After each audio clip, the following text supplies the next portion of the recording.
जड़ भरत जी से उल्टा सीधा कहा तो जड़ भरत जी पहली बार आज बोल पड़े। पहली बार जड़ भरत जी बोले, अरे मूर्ख मैं नहीं, मूर्ख तो तू है। इतना बड़ा राजा होकर के इतने बड़ी बड़ी सभा में बैठ करके तेरे अंदर ये ज्ञान नहीं आया कि ब्राह्मणों से कैसे बातचीत करनी चाहिए, ब्राह्मणों से कैसे बोलना चाहिए।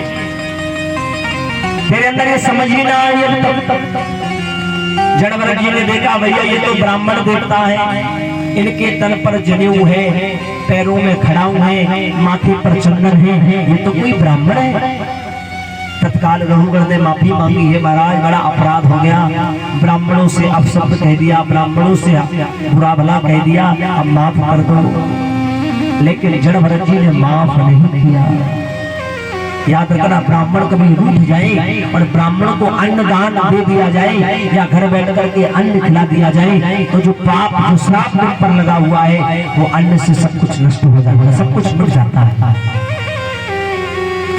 जड़ भरत जी को अपने घर भोजन पर बुलाया, प्रभु भोजन करने के लिए आना है। और देखो ये भोजन करने के लिए पहुंचे और भोजन करने के लिए जैसे ही पहुंचे भोजन कराया, रघुगण ने तत्काल चरण छुए और कहा, महाराज अब तो मेरा पाप भी उतर गया और तुमने मेरे घर भोजन भी कर लिया। जड़ भरत जी बोले क्यों? अरे बोले एक नियम है, जो ब्राह्मण भोजन करता है उसका सारा पाप दूर हो जाता है और तुमने मेरे घर भोजन किया, अब काहे का पाप हिसाब बराबर। प्रेम से बोलो राधे राधे।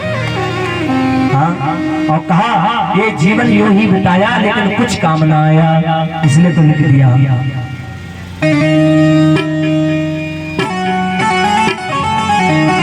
मेरी उमरिया बिताई गई, राम नहीं जाना, राम नहीं जाना और धर्म श्याम नहीं आना। अरे सूरतिया बिगाड़ गई, राम नहीं जाना।